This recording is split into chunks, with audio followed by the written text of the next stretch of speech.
কবুতরের মাথা কয় কেজি? সামান্য একটি কবুতর। এই সামান্য কবুতর আপনি এই গ্রাম থেকে আপনি চলে গেছেন শিকদারি বাজারে, অথবা যাত্রাগাছিতে চলে গেছেন, অথবা আপনি চলে গেছেন মান্দা, সেই মান্দা ফেরিপারের দিকে চলে গেছেন, অথবা রাজশাহীর কোনো বড় কোনো হাটে চলে গেছেন আপনার 8-10টা কবুতর বিক্রি করার জন্য।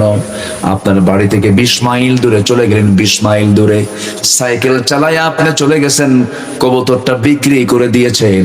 এরপরে সেই বিক্রি করার টাকা দিয়ে আপনি কিছু বাজার সদাই করেছেন, কিন্তু আপনি বাজার সদাই বাড়িতে নিয়ে আসার আগেই ওই বিক্রি করা কবুতর আপনার বাড়িতে হাজির হয়ে যায়।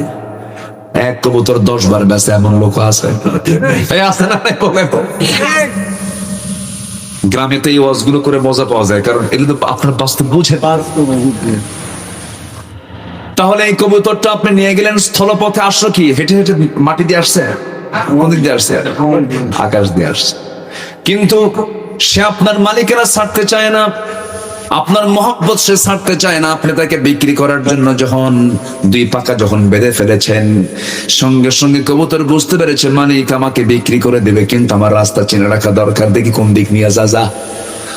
আপনি নিয়ে গেছেন, বিভিন্ন মোড় দিয়ে নিয়ে চলে গেছেন, কিন্তু আল্লাহ পাক তার মাথার ভিতরে ক্রিপ্টোক্রোম নামক একটা প্রোটিন দিয়েছেন। সেই ক্রিপ্টোক্রোম প্রোটিন যখন সে অন করে ফেলে, সঙ্গে সঙ্গে তার জিপিআরএস ট্র্যাকিং হয়ে যায়। মোবাইল ট্র্যাকিং আছে না, মোবাইল ট্র্যাকিং আছে না, জিপিএস আছে না? আপনাকে এখন আর কেউ প্রশ্ন করে না যে ভাই ওই রাস্তা কোন দিক, শুধু গুগল, বাবা গুগলকে বলবেন বাবা গুগল সব কয়ে দেয়। যেখান দিয়ে যাবেন, এখানে নদী আছে, এখানে ওই দিকে পেঁচ আছে, এখানে জাম আছে, ওই দিক দিয়ে চলে যান। তো গুগলে যদি এই ম্যাপ দিতে পারে, আল্লাহ পাক কি পাখির মধ্যে এই ম্যাপ দিতে পারেন না? সে তো অসহায়, সে কার কাছে বলবে, সে কার কাছে জানবে? আল্লাহ পাক ছোট্ট মাথার ভিতরে এই জিপিএস ট্র্যাকিংটা লাগায় দিয়েছেন। কবুতর বিক্রি করছেন ঠিক আছে, কিন্তু জিপিএস লাগায় রাখছে, তুই যে দে বিক্রি কইরা, খালি পাখা ছেড়ে দেওয়া মাত্র চান্স পেলে আবার তোর বাড়িতে আসবো, তুই 10 বার ব্যাস।